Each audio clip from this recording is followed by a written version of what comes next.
தமிழின உரிமை போரில் வேல்முருகன் போராடு போராட்டமே வாழ்க்கையாகிவிடக் கூடாது என்ற கருத்திற்கு ஏற்ப தமிழக வாழ்வுரிமை கட்சியின் நிறுவனத் தலைவர் வேல்முருகன் அவர்கள் சிறு வயதிலிருந்தே அரசியலை நன்கு கற்றுணர்ந்தவர். வேல்முருகன் அவர்களை சட்டமன்றத்தில் களமாடித்தான் பார்த்திருப்பீர்கள். ஆனால் அவருடைய வாழ்க்கை போராட்டத்திலிருந்துதான் தொடங்கி இருக்கிறது.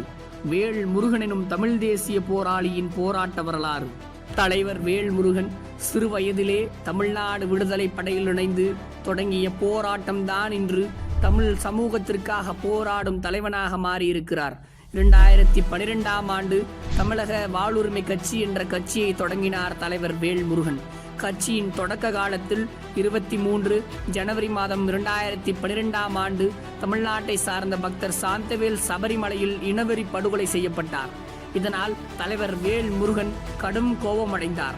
இதனை எதிர்த்து மாபெரும் போராட்டத்தை நடத்தினார் தலைவர் வேல்முருகன்.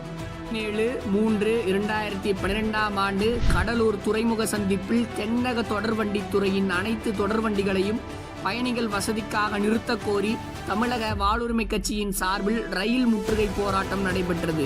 அதே ஆண்டு கூடங்குளம் அணுமின் நிலையத்திற்கு எதிர்ப்பு தெரிவித்து பல மாதங்கள் மக்கள் போராட்டத்தில் இறங்கினார்கள். அவர்களுக்கு ஆதரவு தரும் விதமாக தலைவர் வேல்முருகன் போராட்ட களத்தில் இறங்கினார். குழந்தைகள் மற்றும் பெண்களுக்கு எதிரான பாலியல் வன்முறைகள் அதிகரித்து வந்தன. இதனால் என் பெண் பிள்ளைகள் சமூகத்தின் முன் நடமாடுவதற்கு கூட அஞ்சுகிறார்கள். இதனால் கடுமையான சட்டத்தை கொண்டு வர வேண்டும் என்று தவாக தலைவர் வேல்முருகன் மகளிர் அணி சார்பாக மாபெரும் போராட்டத்தை நடத்தினார். அது மட்டுமல்லாமல் 25/3/2013ஆம் ஆண்டு தமிழ்நாட்டில் தென்பெண்ணை ஆற்றை சூறையாடும் கர்நாடகா மாநிலத்தை கண்டித்து மாபெரும் முற்றுகை போராட்டத்தில் ஈடுபட்டார். 2013ஆம் ஆண்டு இரத்தத்தை வியர்வையாக சிந்தி உழைக்கும் கரும்பு விவசாயிகளுக்கு 6 மாதங்களாக கூட்டுறவு சர்க்கரை ஆலையில் 110 கோடி நிலுவைத் தொகையை வழங்காததை கண்டித்து மாபெரும் முற்றுகை போராட்டத்தில் ஈடுபட்டார் தலைவர் வேல்முருகன். தமிழ் வழியில் படித்தோருக்கு அரசு வேலையில் 80% இடஒதுக்கீட்டை தர வேண்டும் என்று இளைஞர்களை ஒன்று சேர்த்து ஆர்ப்பாட்டத்தில் ஈடுபட்டார். இனவெறி பிடித்த சிங்கள வெறியர்கள் தமிழக மீனவர்களின் மீது தொடர்ந்து தாக்குதலில் ஈடுபட்டனர். இதனை மத்திய அரசு கண்டுகொள்ளவில்லை. இதனால் அப்பொழுது இருந்த பிரதமர் மன்மோகன் சிங் தமிழ்நாட்டில் ஒரு நிகழ்வுக்கு வந்திருந்தார். அப்பொழுது அங்கே கருப்பு கொடியை காட்டி தன் எதிர்ப்பை தெரிவித்தார் தலைவர் வேல்முருகன். ஏழை எளிய மக்களை வஞ்சிக்கும் சுங்கச்சாவடி. 2014ஆம் ஆண்டு வாகனங்களின் கட்டணம் 10 முதல் 40% வரை உயர்த்தப்பட்டது. இதனால் விக்கிரவாண்டியில் உள்ள டோல்கேட்டை தவாக தலைவர் வேல்முருகன் தலைமையில் 1000க்கும் மேற்பட்டோர் முற்றுகை போராட்டத்தில் ஈடுபட்டனர். அது வெறும் எச்சரிக்கையாக மட்டும்தான் இருந்தது. இதையடுத்துதான் 2018ஆம் ஆண்டு சுங்கச்சாவடி வரி மீண்டும் உயர்த்தப்பட்டது. ஏழை எளிய மக்கள் விவசாயிகள் பாதிக்கப்பட்டனர். இதனால் உளுந்தூர்பேட்டை சுங்கச்சாவடி தமிழக வாழ்வுரிமை கட்சியால் தகர்க்கப்பட்டது. இதனாலே தலைவர் வேல்முருகனை சுங்கம் தகர்த்த சோழன் என்று கூறுகிறார்கள். காவேரி நீர் உரிமை போராட்டம். காவேரியின் குறுக்கே அணை கட்டுவதை ஏற்றுக்கொள்ள முடியாது. இதனால் பல்லாயிரக்கணக்கான தமிழர்களின் நிலம் பாதிப்படையும். இதனை எதிர்த்து 2015ஆம் ஆண்டு பல்வேறு அரசியல் தலைவர்கள் உட்பட மாபெரும் காவேரி நீர் உரிமை மீட்பு போராட்டத்தை நடத்தினார் தலைவர் வேல்முருகன். ஈழத் தமிழர்களுக்கு பாதுகாப்பு என்ற பெயரில் ஈழத் தமிழர்களை வதைக்கும் சிறப்பு முகாம்களை மூடக்கோரி மாபெரும் முற்றுகை போராட்டம் நடத்தினார் தலைவர் வேல்முருகன். விவசாயிகளின் வாழ்வாதாரத்தை பாதிக்கும் வகையில் திருநெல்வேலி கங்கை கொண்டான் தாமிரபரணி ஆற்றில் தினமும் 9 லட்சம் லிட்டர் தண்ணீரை உறிந்து எடுக்கும் கொக்கோ கோலா மற்றும் பெப்சி நிறுவனங்களை கண்டித்து 2015ஆம் ஆண்டு மாபெரும் முற்றுகை போராட்டத்தை நடத்தினார் தலைவர் வேல்முருகன். அதில் காவல்துறையினர் தவாக நிர்வாகிகளை தாக்கினர். ரத்தம் சொட்ட சொட்ட மக்களுக்காக களமாடியது தமிழக வாழ்வுரிமை கட்சி. 2016ஆம் ஆண்டு காவேரி நீர் உரிமையை மீட்க காவேரி மேலாண்மை வாரியம் அமைக்க கோரி மாபெரும் கண்டன ஆர்ப்பாட்டம் நடைபெற்றது. இதனை அடுத்துதான் 2018ஆம் ஆண்டு பல்வேறு போராட்டங்களுக்கு பிறகு காவேரி மேலாண்மை ஆணையம் தொடங்கப்பட்டது. சிதம்பரம் வரலாறு காணாத வறட்சியால் பாதிக்கப்பட்டது. இதனால் கவலையடைந்த பல விவசாயிகள் மனமுடைந்து மாண்டு போயினர். அவர்களுக்கான நிவாரணத் தொகையை மத்திய அரசு வழங்க வேண்டும் என்று கூறி மாபெரும் போராட்டத்தை நடத்தினார் தலைவர் வேல்முருகன்.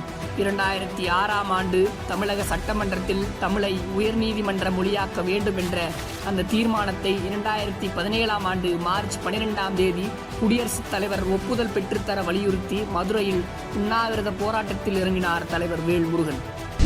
நீட் தேர்வின் பாதிப்பால் பல்லாயிரக்கணக்கில் மாணவர்கள் பாதிக்கப்படுகின்றனர். நன்றாக எழுதியிருந்தும் நான் தேர்வில் வெற்றி பெற முடியவில்லை என்று மனமுடைந்து தற்கொலைக்கு முயற்சிக்கிறார்கள். இதனை எதிர்த்து மாணவர் அணி சார்பாக மாபெரும் போராட்டத்தை நடத்தினார் தலைவர் வேல்முருகன். ஒட்டுமொத்த தமிழர்களின் குரலாக இருக்கும் தமிழக சட்டமன்றத்தில் நீட் விலக்கு சட்ட மசோதாவை திருப்பி அனுப்பி தமிழர்களை இழிவுபடுத்திய ஆளுநரை திரும்ப பெறு என்று ஆளுநர் மாளிகையை முற்றுகையிட்டு மாபெரும் போராட்டத்தை நடத்தினார் தலைவர் வேல்முருகன். அது மட்டுமில்லாமல் டெல்லியில் விவசாயிகள் உரிமை மீட்பு போராட்டத்தில் தலைவர் வேல்முருகனும் கலந்து கொண்டார்.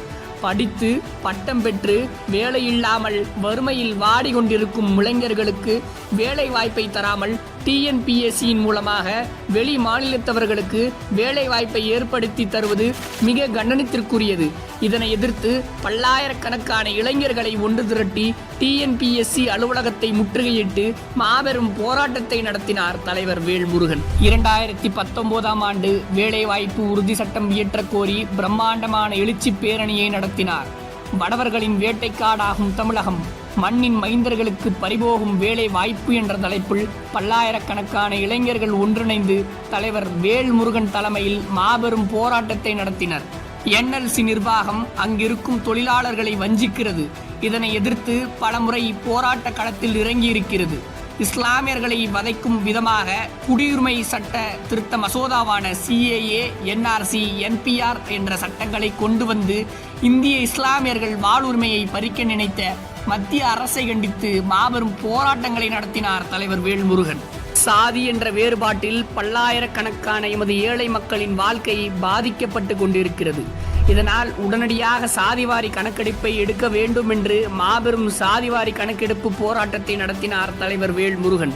மத்திய அரசினுடைய பல திட்டங்கள் தமிழ் மக்களுக்கு எதிராகத்தான் வந்து அமைகிறது. இதன் விளைவாக பல்லாயிரக்கணக்கான ஏழை மக்கள், விவசாயிகள் பாதிக்கப்படுகின்றனர். இதனைத் தொடர்ந்துதான் பரந்தூர் விமான நிலைய திட்டத்தை மத்திய அரசு கொண்டு வர முடிவெடுத்தது. இதனால் பல விவசாய நிலங்கள் பாதிக்கப்படும். விவசாய குடும்பங்கள் வாழ்வாதாரத்தை இழந்து வழியில்லாமல் நிற்பார்கள். இதனை எதிர்த்து மாபெரும் ஆர்ப்பாட்டத்தில் மக்களோடு இணைந்தார் தலைவர் வேல்முருகன். தமிழர்களை வஞ்சிக்கும் ஒன்றிய பிரதமர் மோடி 2023ஆம் ஆண்டு தமிழ்நாட்டிற்கு வருகை தர இருந்தார்.